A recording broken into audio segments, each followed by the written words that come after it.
చేప రెడీ. ఇదిగోండి నేను కాక్పిట్ లో కూర్చున్నాను, నాతో పాటు ఇంకొక ఆంటీ కూడా కూర్చున్నారు అనమాట. ఎప్పుడు మేము ఇద్దరమే కూర్చుంటాము. ఇతనేమో మా పైలట్. చాలా బాగా మాకు ఎక్స్ప్లెయిన్ చేశారు. కాక్పిట్ లో కూర్చున్నప్పుడు ఎక్కడ కూర్చున్నా సరే హెలికాప్టర్ లో చాలా సౌండ్ వస్తుంటది అనమాట.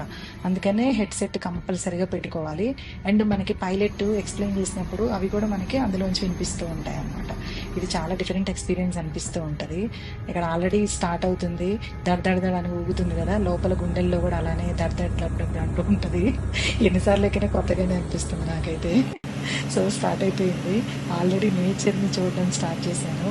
అసలు ఎంత బాగుందండి అసలు. ఎంత అంటే ఒక్కొక్క ఊరికి 4 సార్లు ఎక్కాను, ఇది 4వ సారి.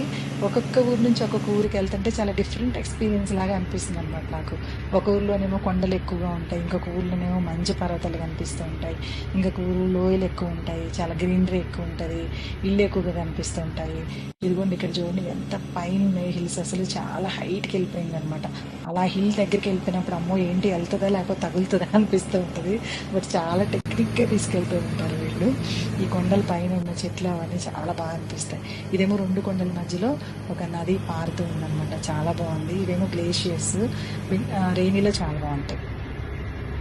అలా చూసుకుంటూ మేము మా డెస్టినేషన్కి అయితే చేరిపోయామండి. చాలా మంచి ఎక్స్పీరియన్స్. బద్రీనాథ్ వచ్చేసాం కేదార్నాథ్ నుంచి. చాపర్లో రైడ్ అయితే చాలా బాగుంది. చాలా డిఫరెంట్ ప్లేసెస్ ఉన్నాయి. అవన్నీ మాకు మా పైలట్ అంతా ఎక్స్ప్లెయిన్ చేసుకుంటూ చాలా బాగా తీసుకొచ్చారు. My experience from Kedar to Badri. Assam.